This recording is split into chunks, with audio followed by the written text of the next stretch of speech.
علیہ السلام زیو اڑو په سړو کې نه حسابو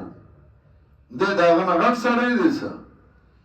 چې د کار دی په تنظیم کې دی په جماعت کې کار کوي ډېره ښه ده چې نه کوي ځینې موږ یې اړو پېژنو نه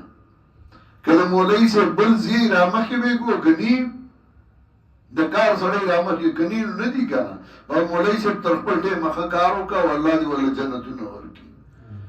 نه اهله دې پیدا شوي فخلف من بعدهم خلف اضاعوا الصلاة واتبعوا الشهوات فسوف یلقون غیا چې زه مې کوم نو ما هم پرېږده دا نه چې بل یادو چې کوم سړی کار کوي د کار دی او چې کار نه کوي نه دی د کار په سمه خبره ده ولتکن منکم امة یدعون الی الخیر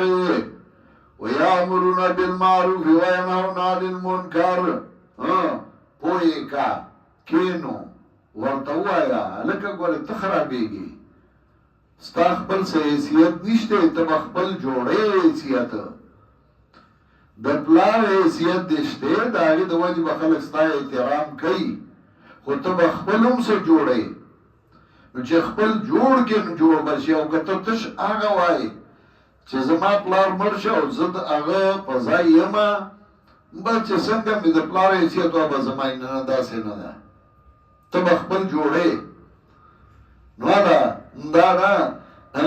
دا وی صاحبزاده دی نو صاحبزاده سی پیا ادو سویل پس پویگی امنا نو دار صاحبزاده ای روکا صاحبزاده گان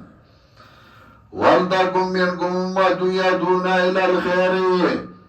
وَيَأْمُرُونَ بِالْمَعْرُوفِ وَيَنْهَوْنَ عَنِ الْمُنْكَرِ لَكَلَكَ لَوَامَا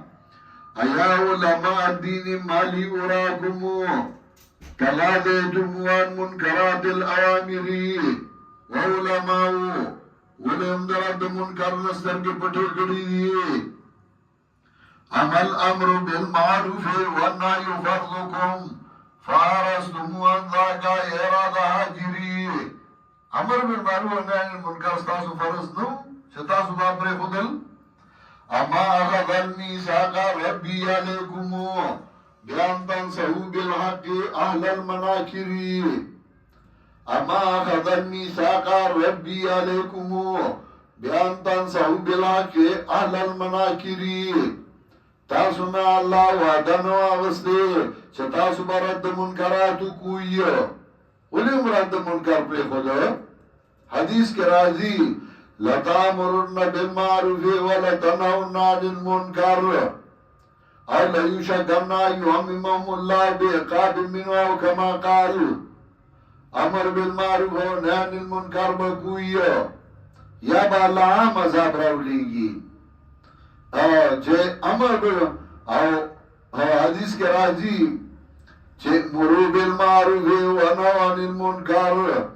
فإن الأمر بالمعروف والنهي عن المنکر لا تدفع رزقا ولا يقرب أجلا امر بالمعروف ونهي عن المنکر کو دان رزق کمی او نیټه نږدې کوي امر بالمعروف ونهي عن المنکر کو فإن الأمر بالمعروف والنهي عن المنکر لا تدفع رزقا ولا يقرب أجلا دان رزق کمی او نیټه نږدې کوي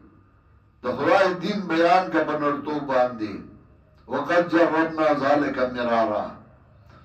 دا مونږ تجربه کړل چا چې د خدای په دین غیرت کړی الله ډېر غیرتی دی الله په غیرت کړی دی هغه نه دې سپک کړی هغه نه دې رسوا کړی او چا چې د پیسو او د چاندو او دغه د وجه نه حق پټ کړی دی هغه خدای ذلیل کړی دی رسوا کړی دی